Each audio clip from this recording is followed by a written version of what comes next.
Quand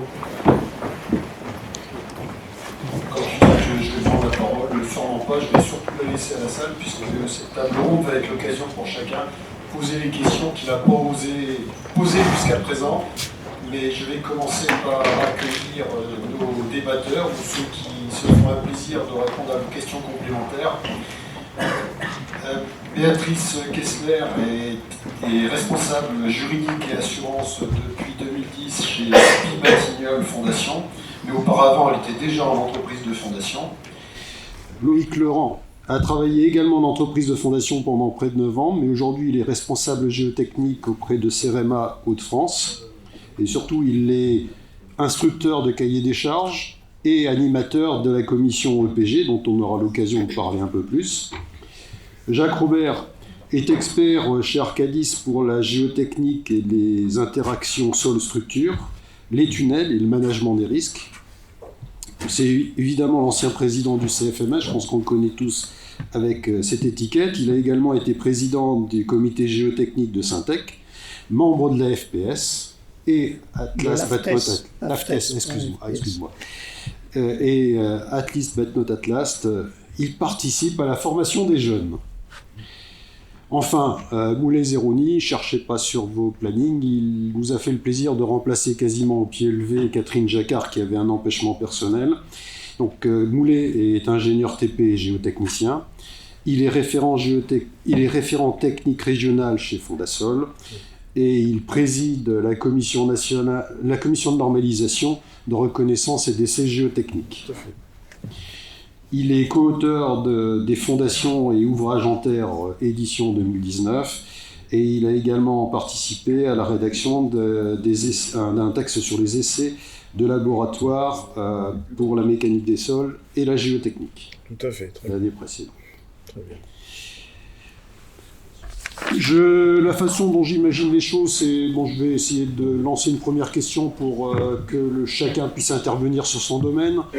Béatrice intervient sur les domaines juridiques, contractuels et assurances, comme son titre l'indique. Donc je vais peut-être commencer par elle, puisqu'on a entendu parler de variantes, d'optimisation toute la journée. Et si on essaie de recadrer ça dans le cadre de la NFP 94500 qui utilise également ces mots, est-ce que tu peux nous expliquer la différence entre les deux ou dans quel contexte il faut utiliser l'un ou l'autre? Alors, concernant on a plutôt parlé d'optimisation, mais effectivement, il y a eu des exemples donnés pour les variantes. Quand on parle d'optimisation, pour moi, ça va être vraiment sans changement de conception, la plupart du temps, avec surtout une notion de quantité. Alors que quand on est dans une variante, on va être en général sur une évolution de la conception. Ce n'est pas forcément un changement radical, mais déjà on est dans un domaine peut-être beaucoup plus, qui va plus loin en termes de conception. Alors après, je pense que les deux se retrouvent quand même, il faut peut-être les traiter de la même manière d'un point de vue juridique, c'est-à-dire que finalement, juridique, ou contractuel, parce que c'est plus le niveau contractuel dont on va parler, c'est le fait que finalement, pourquoi on optimise, puisque finalement il y a un programme qui a été défini, c'est parce que dans le fond, il y a aussi cet aspect concurrentiel quand une entreprise va se retrouver à répondre à un appel d'offres, et qu'évidemment pour être concurrentiel et avoir la meilleure offre, on peut être amené à présenter des optimisations ou à réfléchir à certaines variantes. Certaines fois, dans certains appels d'offres, on nous demande même de les proposer, parce que l'optimisation technique, elle va aussi amener pour le maître d'ouvrage généralement une optimisation de coûts et de délais, et ce qui intéresse la plupart du temps nos maîtres d'ouvrage. Donc je pense que le sujet qui va, en tout cas beaucoup plus au niveau de l'entreprise, va se situer sur un aspect coût et délai, et c'est ça qui va amener à l'optimisation et à la variante. Mais évidemment, tout ça, c'est l'optimisation et la variante, elle suppose, pour que l'entreprise la présente, effectivement, en amont, toutes des études géotechniques de qualité qui vont permettre effectivement de pouvoir s'engager sur ces optimisations et variantes, et pouvoir aussi, dès le contractualiser, que le contrat prévoit ou prennent en compte ces optimisations et ces variantes. Et ça, c'est important parce que souvent, il y a un certain nombre de choses qui sont faites et puis après, certaines choses peuvent se faire en cours de chantier, mais il est évident qu'il est préférable, et notamment aussi pour le maître d'ouvrage, il sait sur quel prix il s'engage et sur quel délai il s'engage. Et c'est important que tout ça soit dans le contrat et pas quelque chose qui reste, qui soit pas, dont on n'ait pas caractérisé l'importance jusqu'où on va, parce que aussi derrière, en cas de difficulté, si un sinistre se produit ou si une difficulté se produit, il faut bien savoir de quoi on parle et qu'il y a une manière de comparer ce qu'on attendait et ce qu'on a trouvé. Donc tout ça, c'est un équilibre et je pense que c'est ça qui est important à prendre en compte, sachant qu'effectivement, là, ce qui rapproche aussi la variante de l'optimisation, c'est le fait que dans le cadre des études géotechniques, on est arrivé à un risque mineur, c'est-à-dire qu'il y a un faible impact sur la sécurité, la qualité, le coût et les délais.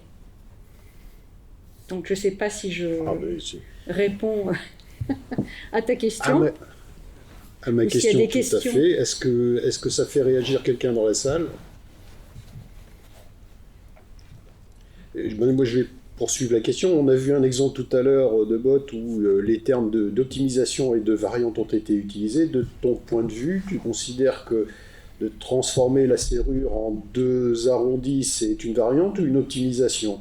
Alors, je pense que clairement, pour moi, c'est une variante. C'est-à-dire que l'ouvrage était relativement bien défini dans le cadre de l'appel d'offres et que la solution qui a été trouvée, déjà visuellement, est très différente. Alors, je sais, forcément, le visuellement n'est pas forcément un critère, mais en tout cas, en l'occurrence, je pense qu'on voit bien qu'il y a vraiment eu une modification de la conception.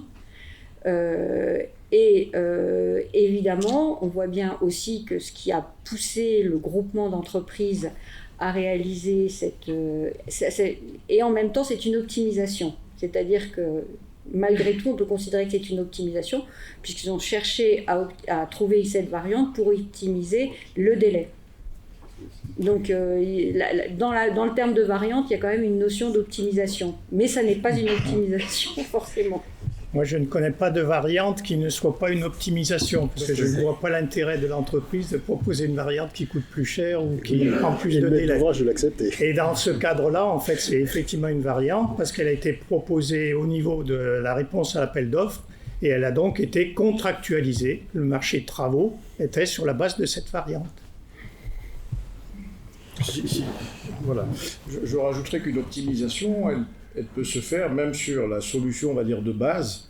C'est-à-dire quand on arrive, moyennant bien sûr des données complémentaires, des éléments plus précis sur le projet, à réduire, je dirais, le système de fondation, la dimension, la profondeur, des choses comme ça, c'est déjà une optimisation, sans parler de variantes ou de nouvelles solutions techniques.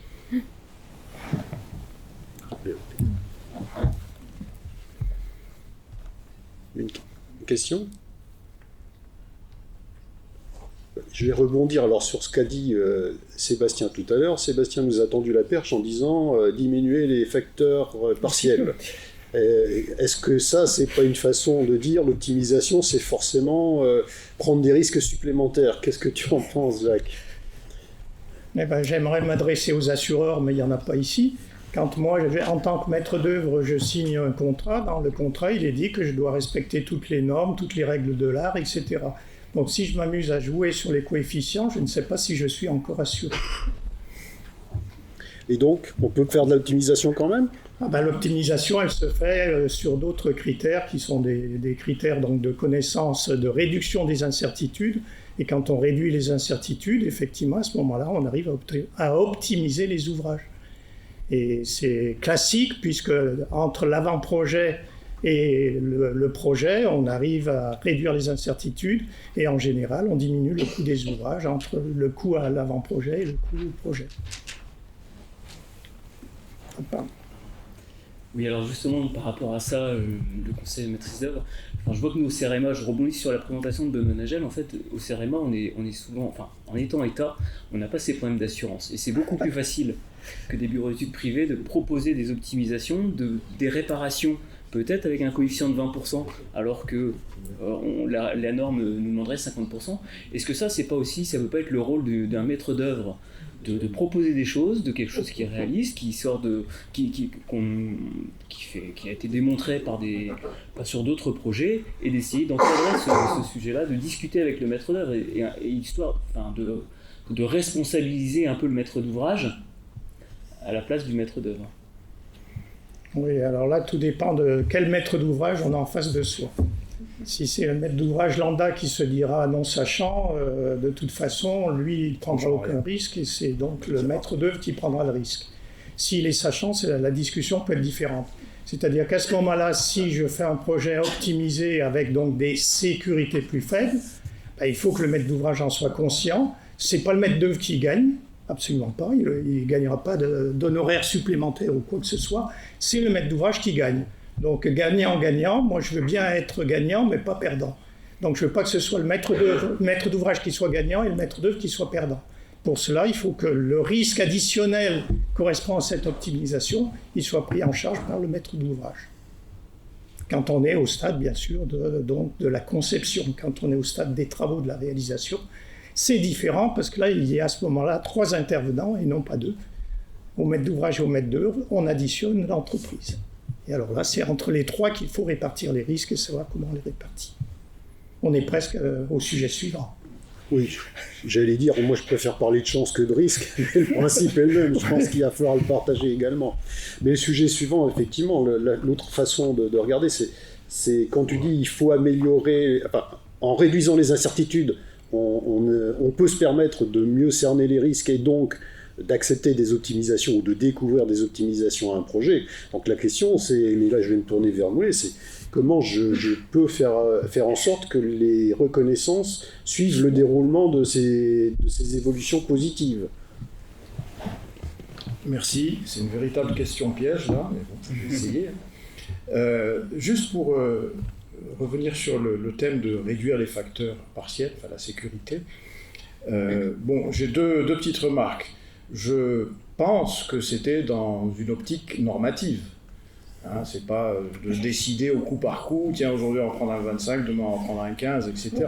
Donc là, ça répond un peu à l'histoire de tout à l'heure. On dit, bon, si j'ai un maître d'ouvrage ou un maître d'œuvre qui accepte, on négocie le coefficient de sécurité. Et puis j'ai cru comprendre aussi, et à mon avis c'est indispensable, que se permettre de réduire la sécurité, c'est parce qu'on cerne mieux les incertitudes et on connaît mieux le terrain, les données de sol, et puis bien entendu l'ouvrage, parce que vous avez bien compris qu'il y avait plein d'ingrédients qui rentraient là-dedans avant d'annoncer une sécurité et une confiance dans ce qu'on va construire ou de ce qu'on va concevoir. Donc, pour revenir à la question que tu viens de me poser, je pense que depuis les années 90, même avant, on a beaucoup travaillé sur des normes, et en particulier sur les normes de reconnaissance, enfin des moyens de reconnaissance, les essais en laboratoire, in situ, les essais sur ouvrage, etc.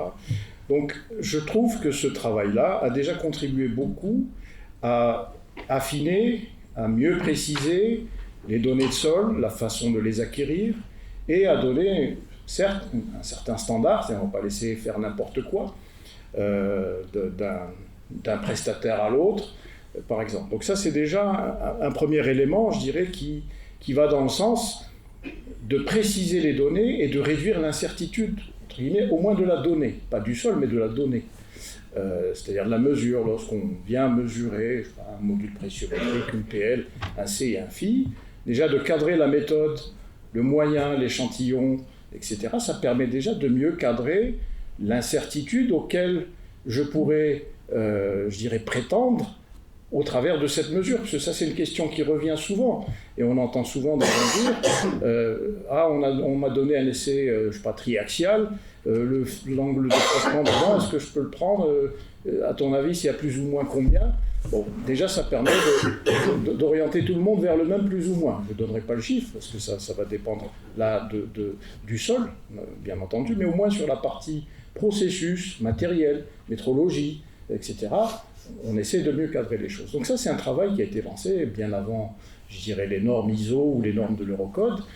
Je me souviens les premières normes d'essai en laboratoire ou d'essai in situ, qui avaient été montées avec Gérard Nigaud, en secrétaire notamment, de commission de normalisation. Donc ça, c'était un premier travail. Le deuxième travail, c'est, de toute façon, on ne peut pas y échapper aux reconnaissances de sol, aux investigations. D'accord ? On en a besoin parce que sinon, on ne pourra même pas réfléchir, commencer à réfléchir. Donc on ne va pas jouer aux devinettes, il faut des reconnaissances de sol. Donc l'idée maîtresse des reconnaissances de sol, celle-là, elle est acquise. J'enfonce peut-être une porte ouverte, mais c'est indispensable. Alors après, je vais regarder mes notes, parce que j'avais pris des notes. Deuxième argument que je vais mettre en avant, c'est que d'expérience, on a toujours eu plus confiance, je dirais, dans les valeurs dérivées, éléments de synthèse du modèle géotechnique, la coupe stratigraphique, etc., en faisant plus, je dirais, de reconnaissance que moins. D'accord ? Plus j'ai d'éléments, plus j'ai de données, plus j'ai une meilleure information, et plus j'ouvre la porte à une optimisation. La première étant celle que j'ai évoquée tout à l'heure, c'est-à-dire d'optimiser au moins les dimensions de l'ouvrage, par rapport bien sûr aux services que j'en attends, aux objectifs de portance, de service, d'exploitation et autres.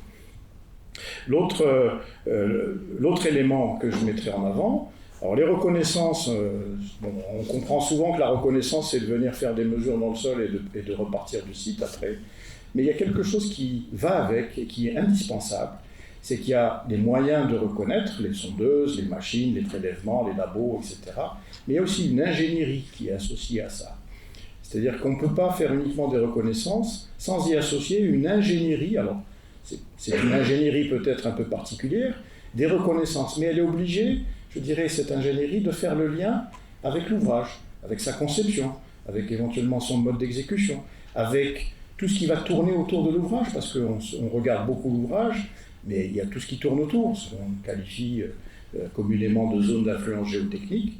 Et à la fois, je dirais, cette zone d'influence géotechnique, elle va intervenir dans les deux sens. C'est-à-dire à la fois l'ouvrage va impacter la zone d'influence géotechnique, mais également la zone d'influence géotechnique va impacter l'ouvrage et son éventuelle optimisation.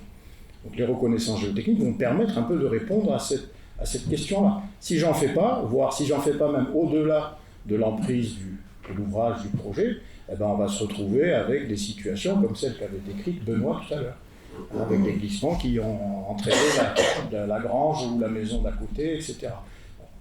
Mais bien sûr, il faut y penser, il faut y réfléchir peut-être en amont, etc. C'est difficile. C'est pourquoi je vous ai dit en début de mon intervention que c'est une question un peu délicate et piège à chaque fois. Une thématique qui est revenue aussi, c'est que les reconnaissances, encore une fois j'insiste là-dessus, c'est pas tout seul, c'est pas un élément, une donnée d'entrée seule qu'on vous donne et puis après hop on s'en va. Hein. Il y a une notion de progressivité. C'est toujours quelque chose qui va peut-être on dégrossit un peu avec le maximum de données qu'on peut avoir, et bien sûr ces données il faut qu'elles soient justifiées.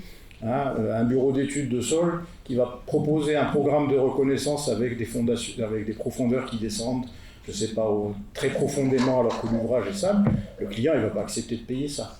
Hein, dès le début, il va dire non, attendez, là vous me vendez quelque chose, c'est trop luxueux par rapport à l'ouvrage. Par contre, si on fait des sondages qui sont moyennement profonds et on voit qu'au terme de cette profondeur, c'est-à-dire à la base du sondage qu'on a fait, on est toujours dans des horizons, dans des sols, dans des strates qui ne seront pas convenables pour l'ouvrage qu'envisage le client, enfin le maître d'ouvrage, on va devoir revenir.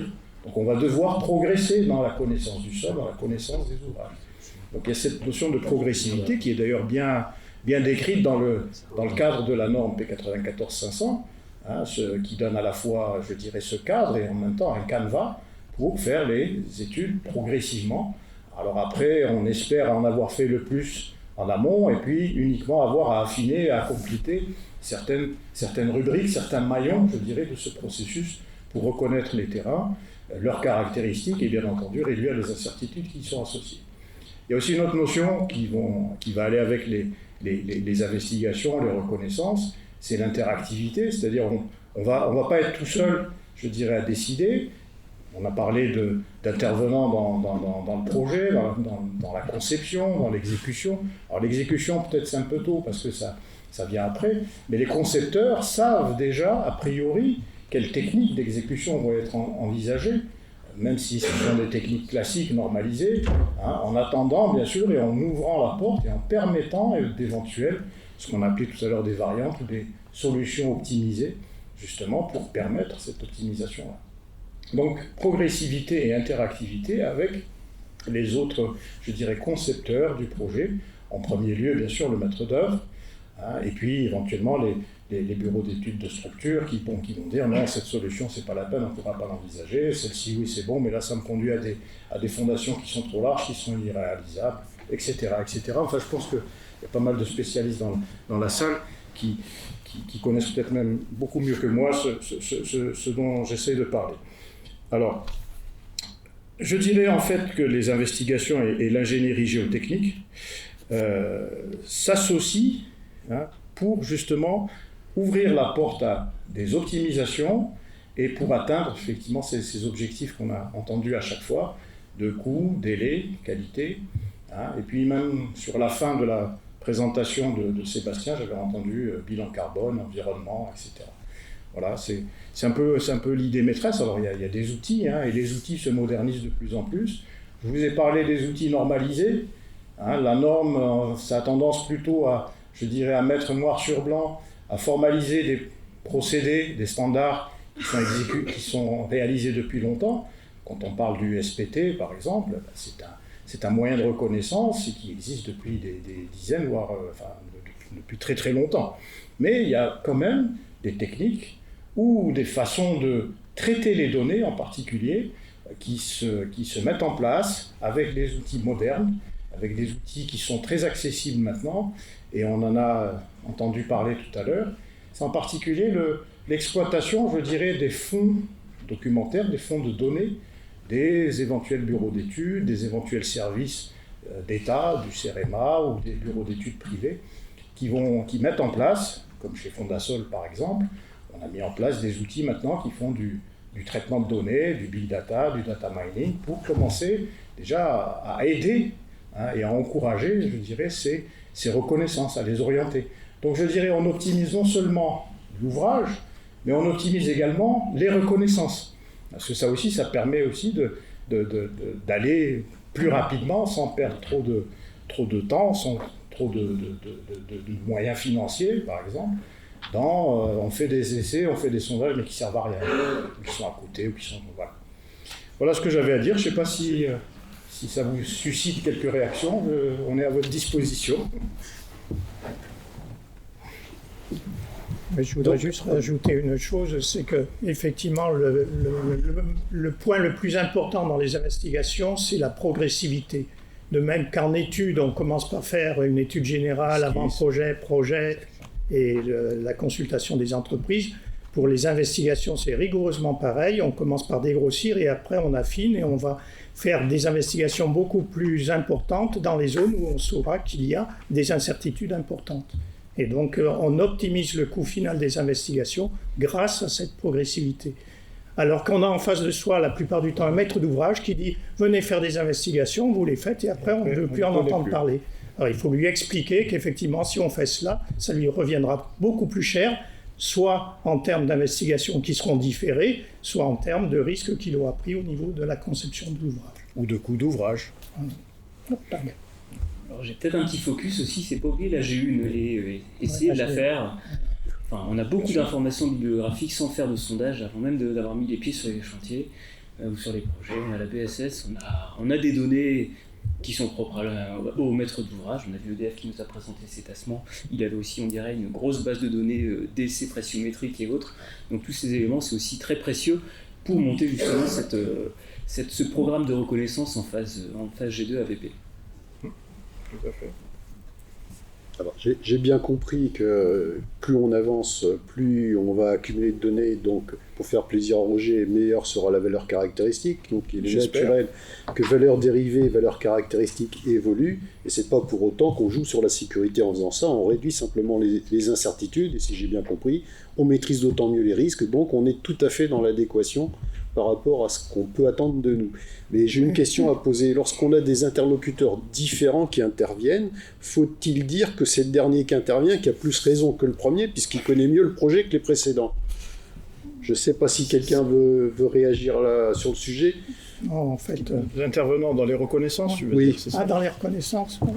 Oui, dans les reconnaissances et essais. Alors moi, j'ai des retours d'expérience qui sont plutôt fâcheux, c'est-à-dire qu'effectivement, au niveau de la consultation des entreprises, on donne le fameux cahier A qui est tous les sondages, le cahier B qui est une interprétation, et à partir de là, on donne le cahier C qui est, entre guillemets, le dimensionnement de l'ouvrage. L'entreprise qui veut répondre, qu'est-ce qu'elle va faire? Elle va essayer à optimiser, c'est-à-dire à prendre des caractéristiques géotechniques plus favorables que celles qui sont données dans le CCTP. Et il m'est arrivé des retours d'expérience fâcheux, dans ce sens où effectivement, elle se base là-dessus. On passe à la réalisation avec, bien sûr, la méthode observationnelle, que je préfère appeler dimensionnement interactif d'ailleurs. Et qu'est-ce que l'on constate? C'est qu'effectivement, finalement, ça ne se passe pas comme on avait prévu et qu'il faut renforcer l'ouvrage alors qu'on l'a optimisé au niveau des études d'exécution. Et qui va payer? Alors, on va demander à Béatrice de nous le dire. Alors, moi j'ai une petite résistance à la méthode observationnelle que je trouve intellectuellement très séduisante, mais qui, à mon avis, dans beaucoup de sujets, il y a quand même la temporalité des choses, c'est-à-dire que, bon, alors déjà, effectivement, nous, entreprises, on doit obtenir une affaire, on est en concurrence avec d'autres entreprises qui sont comme nous, intelligentes, compétentes, qui savent faire des choses, donc c'est vrai que il y a ce côté optimisation, c'est aussi une manière de remporter un marché. Après, je pense que c'est toujours la même chose, c'est qu'à chaque niveau, il faut que chacun soit raisonnable et responsable de ce qu'il fait. Si on optimise sans avoir de données suffisantes, sachant qu'un des points aussi dans la réalisation d'une opération, c'est que généralement, quand on est en phase d'appel d'offres avec l'entreprise, il n'y a plus de temps. C'est-à-dire que quand le marché est obtenu, il faut démarrer. Imaginez faire des investigations complémentaires après signature du marché, c'est très illusoire ou c'est extrêmement... où ça va être ponctuel sur, on va faire un endroit particulier où on aura besoin d'une donnée, mais globalement, elles ne se font pas au stade après obtention du marché. Donc pour moi, si effectivement l'entreprise s'est engagée un peu trop à la légère, et ben, je pense que malheureusement, c'est elle qui va se retrouver à payer. Après, c'est toujours souvent, je dirais, un ensemble de responsabilités les uns après les autres.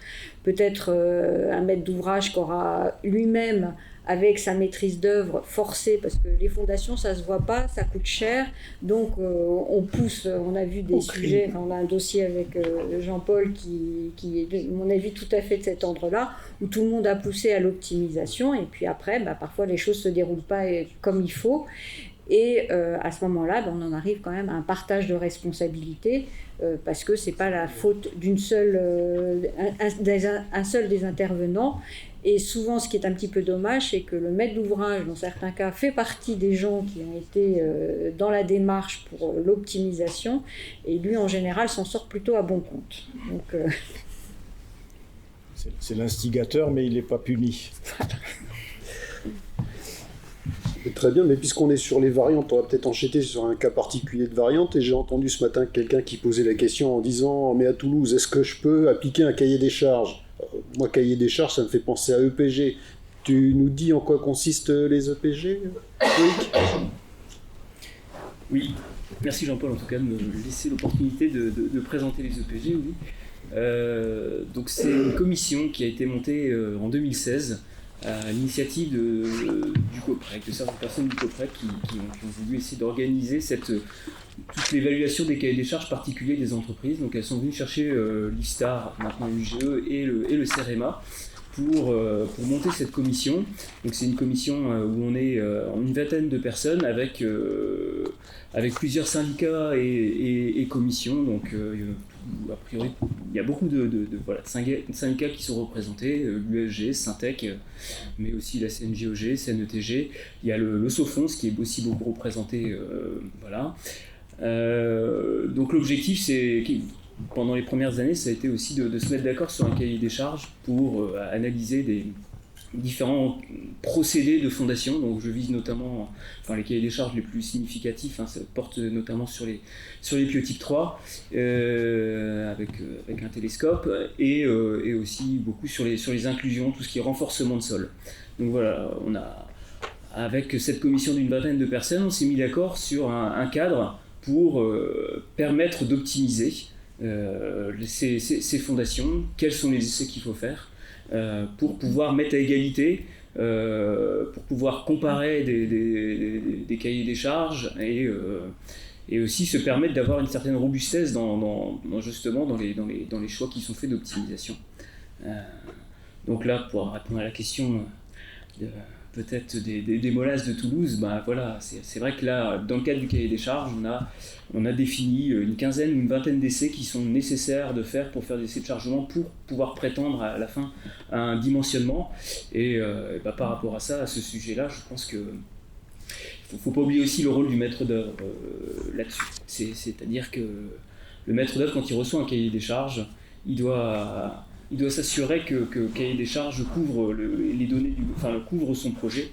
Et donc c'est aussi, alors peut-être à nous, en tant qu'instructeurs, de bien spécifier, de rappeler les cadres, les essais qui ont été réalisés. Et c'est aussi au maître d'œuvre de s'interroger sur, d'interroger l'entreprise en lui demandant clairement est-ce que vos essais qui ont été faits dans le cadre du cahier des charges ont été réalisés dans le terrain ou dans des dimensions de fondation qui sont équivalentes à celles de mon projet. Est-ce que tu considères que les cahiers des charges rendent obligatoire des essais ou des reconnaissances complémentaires? Est-ce que c'est seulement au cas par cas? Qu'est-ce que tu penses de ça, puisqu'on est sur le sujet de est-ce que cahier des charges égale essais complémentaires à l'exécution? Alors, non, justement, l'objectif des cahiers des charges, c'est justement de faciliter l'accès à l'optimisation. On a vu ce matin des opérations d'essais de chargement qui ont coûté 400 000, j'entends régulièrement, c'est 100 000 € un essai de chargement sur des pieux. Donc pour commencer à valoriser ça sur des petits chantiers, c'est quasiment impossible. On le voit, c'est que sur des très gros chantiers qu'on va faire ça. Est-ce que c'est de l'optimisation qu'on veut faire ou c'est plutôt gérer de l'incertitude? C'est limite. Mais par contre, tous ces essais de chargement, il faut les valoriser. Et c'est là où, sur les gros chantiers, tous ces essais, on va pouvoir les utiliser sur des plus petits chantiers, grâce à des cahiers des charges, où justement on va mutualiser tous ces essais pour qu'après, les bonnes pratiques, les optimisations de dimensionnement, on puisse les adapter sur des chantiers de 100 pieux, des chantiers à 100 000 ou 200 000 €, des chantiers plus petits. Et donc, c'est une optimisation générale. Merci. J'aimerais faire une petite intervention sur les EPG. Vas-y. Moi, si je suis géotechnicien sur une opération, et notamment en G4, ce qu'on appelle en supervision côté exécution, mais pour le maître d'ouvrage et le maître d'œuvre, et qu'on nous présente effectivement des solutions variantes basées sur des cahiers des charges, on est très hésitant. On est très hésitant parce que effectivement l'optimisation parfois est très forte. Quand on passe d'une FTC classique avec des stars foreuses, je ne sais quoi, tout de suite on gagne beaucoup. Et on n'a pas d'éléments, à part ce fameux cahier des charges, pour dire c'est bon ou c'est pas bon, d'une part, et surtout la remarque que vous avez faite à l'instant, c'est-à-dire de s'assurer que le maître d'œuvre s'assure que cette technique, je dirais EPG, vienne s'appliquer dans le cadre de son projet. Et le géotechnicien, à part faire appel à soit une base de données, je dirais correctement documentée par le prestataire, enfin l'entreprise de fondation qui fait ce procédé, ou venir faire des essais de chargement, il n'a aucun moyen. C'est-à-dire que ce n'est pas une garantie vis-à-vis d'un assureur, vis-à-vis d'un contentieux. Disant, on a utilisé un EPG qui n'est pas dans la norme P94-262, le risque, il est pris par qui? Par le géotechnicien au final qui a accepté. Enfin, où il peut être mis en cause, même si ce n'est pas en totalité. Donc c'est pour ça que on est un peu embêté, je vous l'avoue. Hein. C'est-à-dire quel poids on donne à ce certificat EPG, on va dire, voilà. Alors je vais pas prendre la bonne casquette parce que là je vais pas jouer mon rôle d'animateur, mais il se trouve que dans mes nombreuses casquettes, je participe aussi à la rédaction des avis techniques du CSTB. Entre autres. Et les avis techniques du CSTB sont la même chose, c'est-à-dire c'est bien le maître d'œuvre qui doit se soucier de savoir ce qui est écrit dans le domaine d'application de l'avis technique. Oui. Et donc, je veux dire, c'est naturel de dire le maître d'œuvre doit au moins vérifier que le PG existe. Déjà, ce serait un bon début. Ça aussi, ça peut être une question, on peut aller jusque-là. Donc, il y a quand même des questions à se poser par rapport au travail de chacun, et il ne s'agit pas de dire c'est pas moi, c'est l'autre. Je pense que l'entreprise qui propose a besoin de démontrer qu'elle a un savoir-faire dans les terrains qui sont donnés, mais le maître d'œuvre ne peut pas se laver les mains en disant j'accepte le truc, pire le maître d'ouvrage, j'accepte le truc, j'accepte toutes les économies, j'accepte tout ce qu'on m'annonce, mais je regarde rien du tout. Alors je sais, comme l'a dit Béatrice, c'est que le maître d'ouvrage, il est rarement sachant, trop rarement sachant d'ailleurs, ils sont là facilement malins, surtout pas, et qu'il va facilement chercher les autres responsabilités ou les autres responsables en disant c'est pas moi, c'est l'autre. Mais le maître d'ouvrage dans ces cas-là, il va chercher. Le maître d'ouvrage dans ces cas-là, il va chercher à ce qu'on lui démontre que la solution ne marche pas, contrairement à l'inverse, quoi. Hein, à ce qu'on le garantisse parce que lui, son intérêt, c'est que la solution fonctionne, bien entendu, puisque pour lui, il va se dire bon, moi je paye, il y a quelqu'un qui vient avec une solution technique qui est intéressante, qui éventuellement va faire des économies, peut-être en délai ou même en financier, en variante. Les deux, souvent. Et c'est très bien. Hein. Moi, on a un retour. Enfin, je compléterai ma discussion tout de suite après. Mais à part l'EPG, à part le cahier des charges, le document qui accompagne l'EPG, qui est fourni par le prestataire, enfin par celui qui fait le procédé, on n'a pas d'autres éléments. Et le maître d'œuvre, souvent, ce n'est pas un maître d'œuvre sachant en géotechnique, surtout en bâtiment, par exemple. C'est un architecte. Il va se retourner vers les géotechniciens qu'il a autour de la table. Et en tant que géotechnicien, je parle pour moi, mais je pense qu'il y a des collègues dans la salle qui peuvent être confrontés au même sujet, au même contexte, au même sujet. C'est pas forcément un problème. Hein. C'est pas négatif ce dont je parle. C'est le seul argument qu'il a devant lui pour le convaincre que la solution fonctionne, c'est le cahier des charges. Il n'a rien d'autre. Donc, ma question, c'est est-ce que c'est suffisant? Est-ce que ça peut être considéré comme un complément à ce qu'il y a dans la P94-262, les fameux coefficients, je sais pas, KP, etc., QS, qui sont plus forts, sans modifier les facteurs partiels, bien entendu, ou les facteurs de modèle, hein, sont plus intéressants. Est-ce que il faut les prendre ça pour argent comptant ou pas? Ou est-ce qu'on s'en méfie? Parce que là, la remarque que vous dites, c'est... Oui, oui, j'aime bien. Attends, moi, j'aurais une réponse. Déjà, dis-nous... Commencez, tu prendras la relève. Le problème, c'est pas... T'as gagné un siège. Je suis d'accord qu'il y a une vraie question qui se pose là-dessus. C'est aussi pour ça que la commission EPG a été montée. C'est que c'était pour justement avoir une certaine transparence sur les essais qui sont réalisés. C'est très bien. J'ai bien dit qu'il y avait plusieurs syndicats, et j'ai nommé notamment l'USG, où il y a des membres de G4 qui sont là pour aussi donner leur avis sur ces cahiers des charges. Donc c'est ça ce qui a été apporté en plus dans les jeux PD, cette certaine transparence. Alors c'est vrai que les essais, les résultats d'essais proprement dit ne sont pas donnés à la commission, ça fait partie des données de l'entreprise. Il y a le cahier des charges et il y a aussi l'avis technique qu'il faut bien regarder. C'est le conseil que je pourrais donner. Après, en effet, il y a des terrains qui sont assez courants, les argiles, les sables, les craies, des marnes, des choses comme ça qui sont assez bien encadrées. Il faut vraiment se poser la question dans des sols un petit peu plus particuliers là-dessus. Bon, voilà. Alors après, justement, voilà, on a essayé on a proposé un cadre pour tous ces terrains. L'objectif, c'est justement d'avoir un nombre d'essais assez représentatif pour couvrir par type de sol, avoir une certaine fiabilité de ces essais. Après, pour avoir discuté aussi avec le nombre d'essais qui a été fait dans la 94-262, ils sont pas si nombreux que ça. On a essayé justement de se caler par rapport à ça. Bien sûr. Voilà.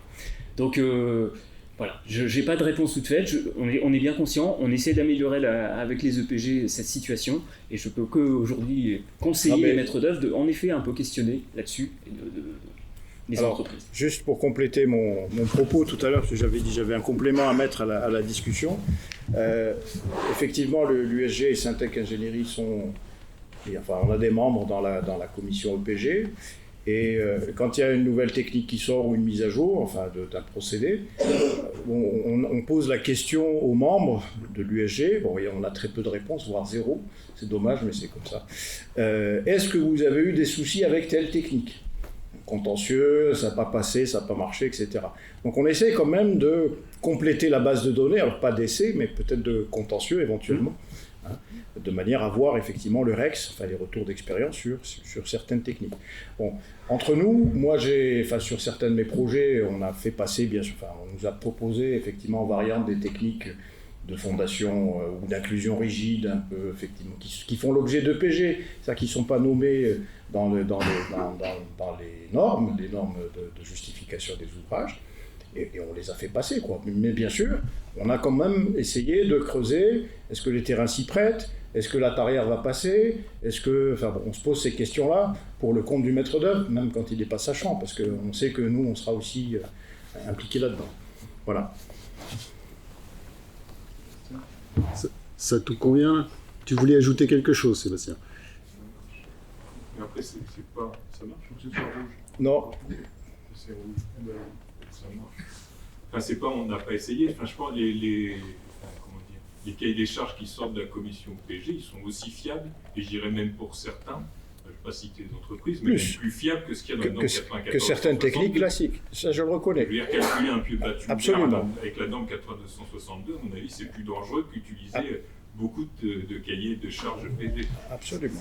Et après, l'instruction, comme l'a dit, on avait été sollicité à l'époque par Veritas, à la PAF, c'était vraiment de faire quelque chose d'extrêmement transparent, de manière à éviter une situation où, selon le bureau de contrôle auquel l'entreprise s'adresse, pour la même quantité d'essais, elle va sortir avec plus 15%, elle change entre guillemets de boutique, elle sortait avec plus 25%, et ça a quand même permis, à mon sens, ça permet vraiment d'harmoniser justement l'optimisation, de donner quelque chose qui est proportionnel à l'investissement que met l'entreprise, parce qu'à contrario, si ça c'est pas compensé, ça veut dire qu'à la fin, je veux dire, les entreprises, on ne les encourage pas à investir, ce qui est quand même, je veux dire, après on se tire une balle dans le pied au niveau de la profession.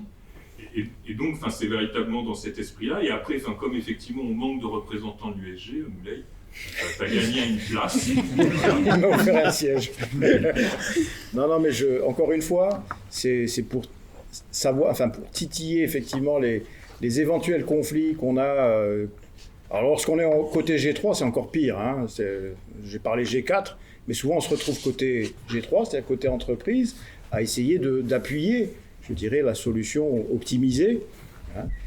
Et c'est vrai qu'on n'a pas, je dirais, la notion de quel poids représente l'EPG dans cette discussion et dans le cas d'un éventuel contentieux, même si c'est pas géotechnique. Pour montrer la bonne démarche, Loïc l'a pas dit, mais il y a des démarches qui avaient été initiées il y a très longtemps, mais tout comme les avis techniques sont expertisés par ce qu'on appelle la commission prévention, la C2P, qui siège à l'AQC et qui met les avis techniques sur liste verte ou sur liste orange. Selon leur niveau de risque, il y a des contacts qui sont pris de manière à ce que les cahiers des charges qui sortent de la commission EPG soient traités par l'AQC de manière à être identifiés. Donc, je ne pense pas qu'il y ait des choses dangereuses, donc la plupart seront sur liste verte, mais ça a, comme le disait Jean-Paul, le même niveau de fiabilité qu'un avis technique. Tout à fait. Moi, j'en suis convaincu maintenant. Et alors, juste, on va pour ceux qui ne le sauraient pas, où est-ce qu'on récupère les avis techniques EPG ? On donne l'adresse de Loïc Leurent ou il y a un site pour les récupérer ? Sur le site du Pistin. Alors oui, on peut les récupérer sur le site du CEREMA, sur tapez PIL, PIELES, et très vite, il y a une barre de recherche, vous tapez EPG dessus, vous allez tomber sur la liste des cahiers des charges qui ont été validés par les EPG avec les avis techniques fournis par l'UGE et par le CEREMA. peut-être qu'on le mette à jour là. Il y a une remontée, mais... Le mieux, c'est de demander à l'entreprise direct. Moi, je voulais compléter l'échange parce que, effectivement, avec Pape, on est à l'origine de la démarche et on peut dire qu'on en est quand même pleinement satisfait là, depuis 2017, qu'on a les premières évaluations qui sont parues. Ce côté collégialité, transparence à travers le cahier des charges pour cadrer justement les augmentations de portance, pour éviter une forme de volatilité qui pouvait être la conséquence d'un rapport de force entre l'instructeur et puis l'entreprise. Ça permet quand même de maîtriser le risque. Oui, je pense que c'est pas... Enfin bon, il y a vraiment beaucoup de discussions, notamment les inclusions. Là, ça a été l'année 2020-2021, pendant 1 an et demi, on a traité pas mal de sujets. Alors on a encadré, mais on a aussi permis l'optimisation. Et je suis content de voir aussi que les questions de Sébastien, justement, sur toutes ces optimisations de Cmax, de teneur en ciment, voilà, c'est des sujets régulièrement on essaie de traiter dans les sujets. Très bien. Est-ce qu'il y a d'autres questions dans la salle? Parce que là, j'ai l'impression que c'est... Il y a 2 personnes.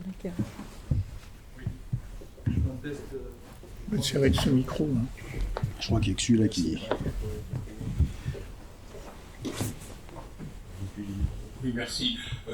C'est une journée très intéressante et qui montre, notamment avec la table ronde, comment chacun des partenaires d'un projet de géotechnique peut intervenir et arriver à un ouvrage optimal du point de vue de la sécurité, des coûts, de la jurisprudence, j'ai envie de dire, etc. etc. Il est clair qu'on avance dans nos connaissances et ces différents partenaires, lorsque, admettons qu'ils se mettent tous, qu'ils sont d'accord sur la même ligne, que l'argent approprié est là, et donc on peut jouer sur la qualité, la quantité de la reconnaissance géotechnique, avoir des paramètres, j'espère aujourd'hui bien meilleurs qu'il y a 40 ou 50 ans, quand j'ai commencé ma carrière. J'espère qu'on a avancé là-dessus, qu'on a des meilleurs paramètres, en tout cas plus fiables.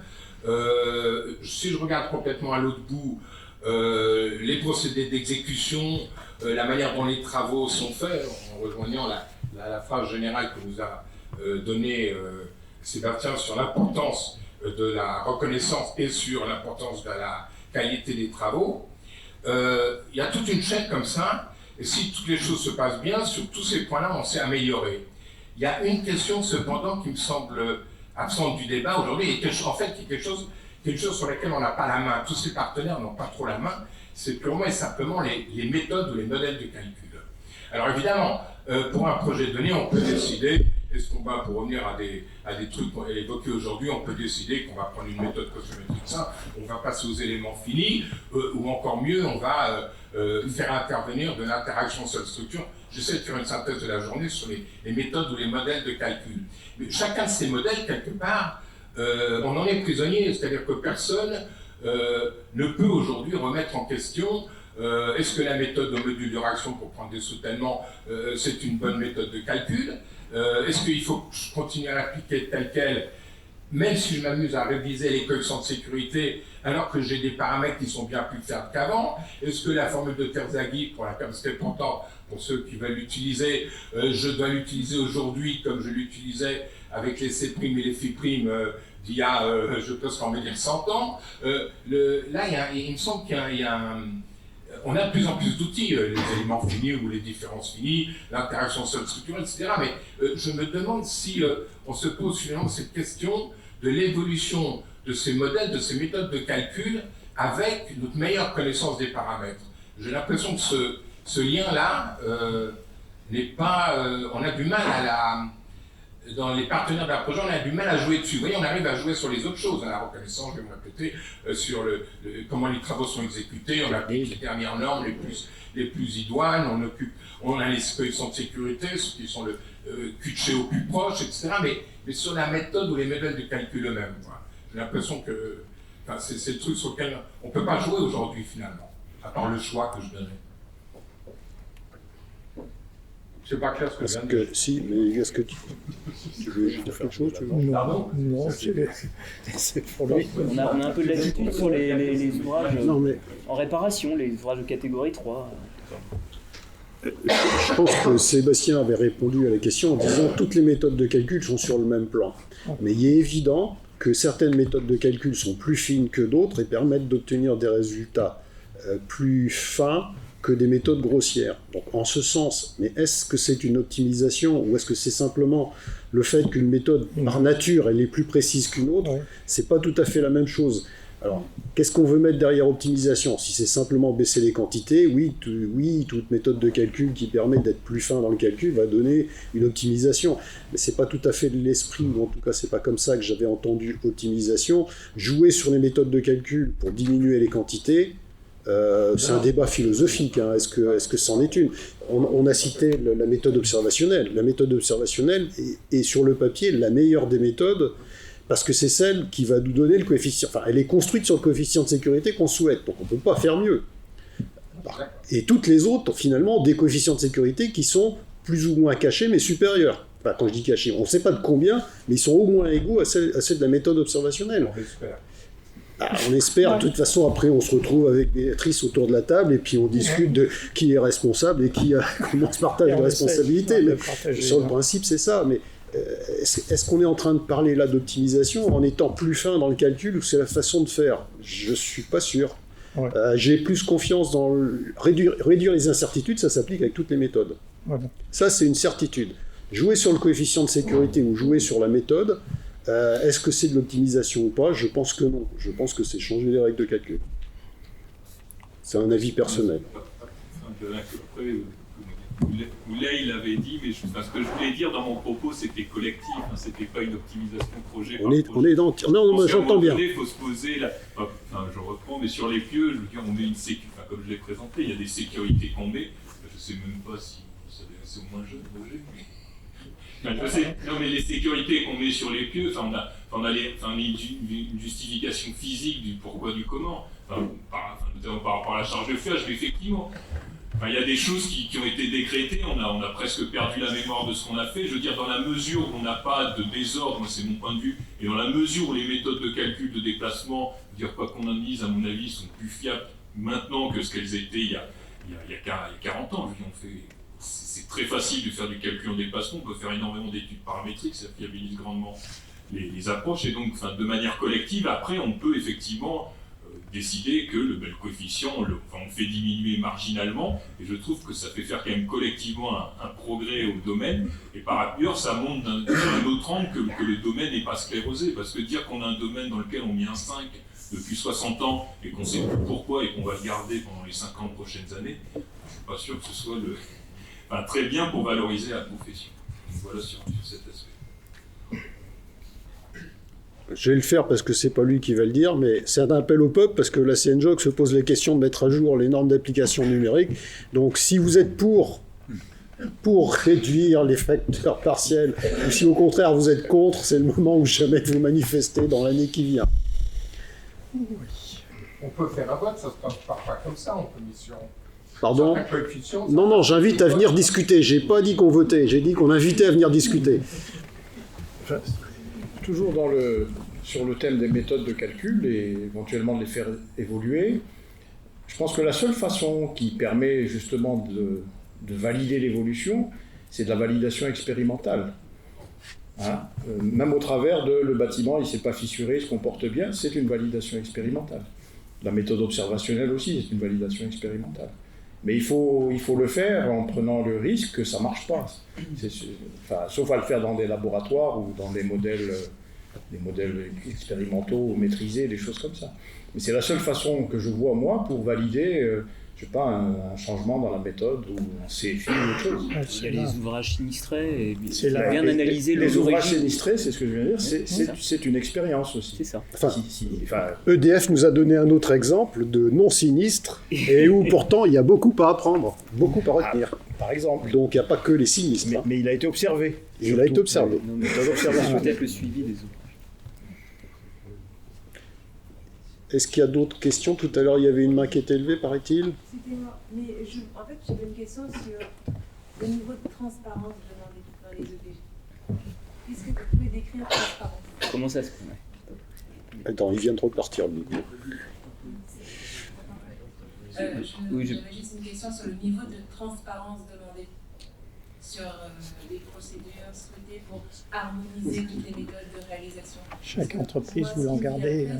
Tout le monde ne pense pas pareil, mais le petit plus de l'entreprise qui réalise et qui ne souhaite pas divulguer, vous en faites quoi? C'est là-dessus qu'elle fait sa marge que le. Alors, tout est très bonne question. Mais je ne sais pas à quel petit plus tu fais référence, mais ils ont un cahier des charges, donc ils sont obligés de s'y plier. Tout le monde utilise à peu près, on a tous à peu près les mêmes méthodes de réalisation de fondation ou d'ouvrage. C'est en gros, on travaille tous en résistance des matériaux. Donc, celui qui va voir le projet ou la conception, il saura en gros de quoi on va lui parler. Mais si on rentre dans tout le détail, on lui explique par A plus B, ou bien 1 et 1 égale 2, plus 1 plus 1 plus... Si on le décrit tout, l'entreprise qui va réaliser les travaux, elle s'en sort comment? Enfin, son plus, elle intervient comment après? Si tout le monde fait pareil. Voilà. C'est pour ça que Le plus, il est valorisé, justement. Par exemple, si on veut parler des contraintes de béton, des choses comme ça, pour le CEMAX, on a admis une certaine progressivité pour les entreprises, c'est-à-dire qu'on ne passe pas d'un béton de C30, un CEMAX à 30 MPa à du 40 MPa. On a demandé aux entreprises de passer d'abord par du 35, de vérifier tout ça. Alors, la certaine transparence, c'est qu'en fait, on a bien demandé à chacun de faire le même nombre d'essais. Voilà. Les cahiers des charges, les essais sont donnés à l'UGE et au CEREMA. Par contre, les cahiers des charges, ils sont transmis avant diffusion à tous les membres de la commission pour que ces derniers puissent faire remonter les questions, les commentaires. C'est au CEREMA ou l'UGE d'y répondre, ou c'est à l'entreprise, histoire de montrer patte blanche et avant que le cahier des charges soit diffusé, soit transmis dans la nature. Alors après, voilà, il y a des règles. On essaye de justement... Il y a des entreprises qui sont présentes à la commission. On essaie d'avoir une certaine homogénéité, de se donner des plus quand les entreprises ont, grâce à leurs essais, c'est toujours grâce à leurs essais, montré qu'elles avaient quelque chose de mieux. Par contre, c'est vrai que des essais, ça reste que des essais. On essaie aussi de mettre une certaine progressivité, de ne pas passer de 1 à 5 du jour au lendemain. On utilise les REX, on renouvelle les avis tous les 3 ans. On demande un certain nombre d'essais au fur et à mesure des chantiers, des projets de tous les jours pour essayer de passer, d'augmenter progressivement les caractéristiques. De justifier une sinistralité aussi. De justifier la sinistralité, c'est toujours l'une des premières questions. Et voilà. Et bien sûr, c'est l'absence. Et juste, voilà, on a parlé des retours. On essaye d'avoir aussi les retours des expériences de chacun avant de renouveler de nouveau un cahier des charges. Je ne sais pas si ça répond entièrement à toute la question, mais... Pas entièrement. Pas entièrement. J'ai une satisfaction de savoir. Alors c'est très compliqué quand même, Judith. On est arrivé qu'en 2016 ou 2017. Les cahiers des charges, ils sont arrivés avec certains des optimisations, des choses comme ça. L'objectif, c'est pas de les arrêter d'un coup. On essaie de tous les faire tendre vers une même quantité d'essais pour prétendre la même chose. Donc il y en a beaucoup qui ont des renouvellements avec obligation de faire des essais complémentaires. Peut-être un autre élément de réponse. Merci. Je suis absolument pas d'accord quand on dit que toutes les entreprises font toutes la même chose. Sinon, il n'y aurait pas de commission EPG, puisque il n'y aurait pas d'EPG surtout. La norme 94-262, elle parle d'EPG pour les procédés qui ne sont pas décrits dans les normes d'exécution. C'est extrêmement clair. Donc on ne peut pas dire que tout le monde fait la même chose. Et puis évidemment, on ne va pas dans la commission EPG pour dire oui, alors moi j'applique la norme d'exécution, mais j'applique bien, donc donnez-moi un CEMAX un peu plus fort. Évidemment pas. Tout ça, c'est sur la base de procédés qui sont brevetés. Donc il n'y a pas d'obstacle à la transparence, puisque tout est protégé par des brevets. Alors après, les brevets, on peut les copier, mais auquel cas, on ne va pas être copains. La base, c'est bien des choses qui ne sont pas décrites dans les normes d'exécution. Donc c'est par définition, on ne fait pas tous la même chose, sinon on ne ferait pas des cahiers des charges. Voilà. Les seules choses qu'on ne peut pas breveter, c'est les méthodes de calcul. Maintenant, si on la met sur la place publique, et ben après tout le monde peut l'utiliser. Mais un procédé, il est forcément protégé par un brevet. C'est plutôt un élément de protection du savoir-faire de l'entreprise que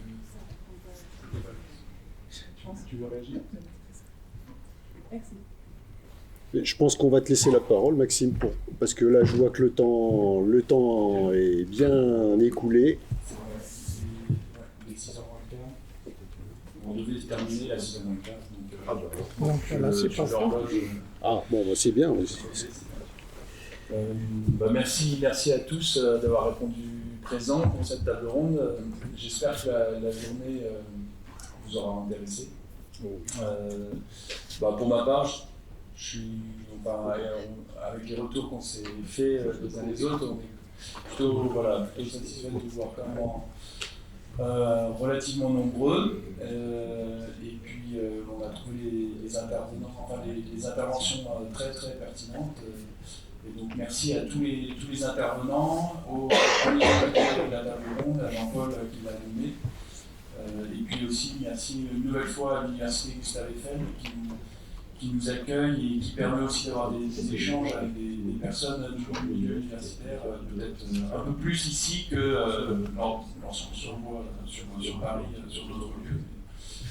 Enfin bref, voilà, je veux juste conclure, vous dire 2-3 mots sur les prochaines échéances, prochains rendez-vous que propose le CFMS.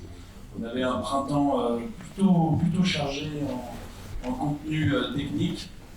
Et donc la prochaine rencontre, c'est cette fois-ci sur le net, avec un webinaire sur les ouvrages de soutènement en zone sismique. C'est